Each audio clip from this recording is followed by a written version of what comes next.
All right, so it seems Texas is a top spot for retirees. We love to hear that, right? Everybody loves Texas. Michael Neuenschwander from Outlook Wealth Advisors joins me here now. Michael, we know everything is bigger and better in Texas, but what specifically about the Lone Star State is attracting so many retirees to settle here?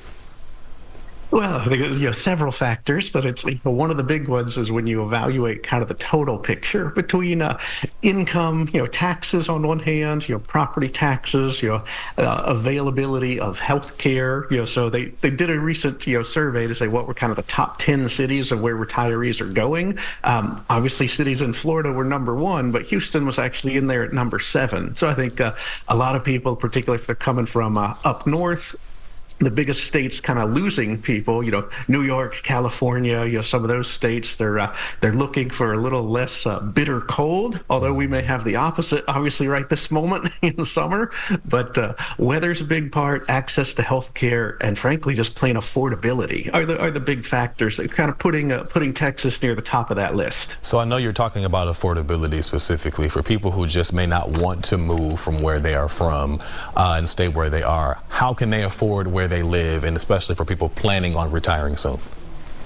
Yeah, so there are a couple factors. Being one, if you're still a little bit away from retirement, not having to make that decision yet, it's kind of, make sure you're doing everything you can to prepare yourself. Get your free money, if you will. So if you got a 401k, are you putting in enough to at least get the match? So anything the company's going to give you is basically free money, that you may be leaving on the table. Setting up some automatic contributions, so you're putting aside money every single week or every pay period without even having to think about it. In the long run, it turns into a whole lot more than what you think, just from that automatic practice of getting it built up. And then also avoid mistakes, meaning avoid withdrawal penalties, where you may be giving up more to the IRS, more to the government by simply not following the rules. So if you got times, the saving side of it's the best way to put yourself in a financial position where you can have those kind of choices. The other side, from simply trimming costs, in the good old days, you used to be able to say buying a house was always the better financial solution. Today, that's not necessarily the case. So evaluate, should you be renting? Should you really be looking to buy? And that may open up some different areas that maybe potentially before you weren't necessarily looking at or didn't think you could afford.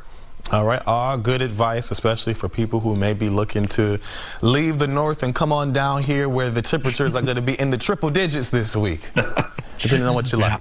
All right, Michael, thanks a lot. Thank you.